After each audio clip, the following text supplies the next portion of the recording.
Today மார்னிங்கே ஒரு function போக வேண்டியிருந்துச்சு பாலிகாய்ப்பு வீட்டுக்கு. அப்போ ஃபேமிலி எல்லாருமே ரெடியாகி பாலிகாய்ப்பு வீட்டு கிளம்பிட்டோம். போகும்போது அங்கே எதாவது கிஃப்ட் கொடுக்கணும்னு சொல்லிட்டு போகிற டைமில் தான் வாங்கிட்டு இருந்தோம். அப்போ என்ன கிஃப்ட் வாங்குறதுனே தெரியல. போனோடனே எல்லாத்தையுமே பார்த்தோம், எல்லாமே நல்லா இருந்துச்சு.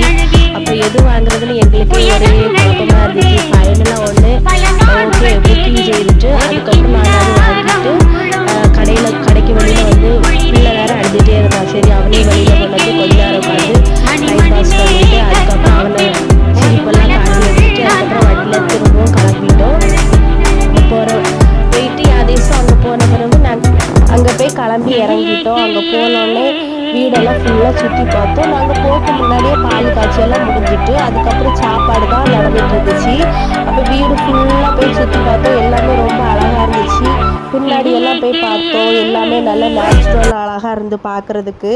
அதுக்கப்புறம் அதுவும் பார்த்து முடிச்சுட்டு அங்கிட்டு சாப்பிட்டுட்டு உடனே திரும்ப வீட்டுக்கு கிளம்பிட்டோம்.